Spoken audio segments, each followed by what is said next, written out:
For much of my life, financial security has basically been an idol. And I've tried to overcome that a lot on my own will and just trust God, just be content. Didn't work too well. But recently, the Lord's been really working with me as I surrendered to just, okay, I'm going to trust you. I'm going to trust you. I trust you. And it's weird because my theology, say like 5 years ago, wouldn't have allowed for some of the testimony that I can now share. And for instance, due to circumstances, we're sort of like in a place where we're going back to this realm of living paycheck to paycheck, and sort of like we've got lots of money coming in, but also lots of expenses going out. So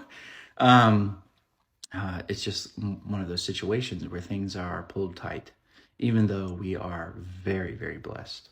And so it's kind of an odd spot to be. But in the past, when we were living paycheck to paycheck and we didn't have a lot and things were tight, and it's like we had less to lose if we did lose everything, but it was just rough. And just like seeing this come up and just knowing like we have a lot more to lose now if like unexpected expenses come up.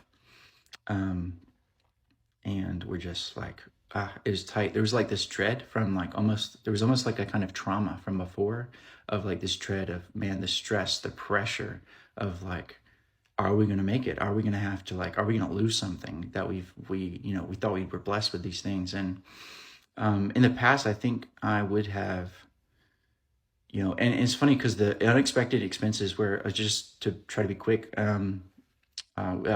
had to get some car repairs done, and our deductible was $1,000. And then my wife, she wanted to do a home birth with a midwife, and that was just something God had put on her heart that she really just wanted to be able to do. And so both of these things, there's like the car drove, the door shut, but why do we need to replace the door? It's not like needs. And sort of like my theology before was like, okay, I can trust God to take care of my needs, but I didn't really feel like he was good enough to take care of more than that.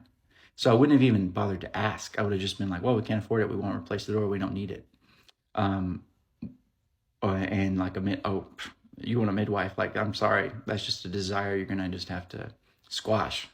But this time we were just like, we're going to believe for God's goodness. Like his goodness is just beyond our compare. And so we're just going to expand what we believe is our needs, and we're going to fix these things. And so it comes time for us to give away that money for those expenses, guess what?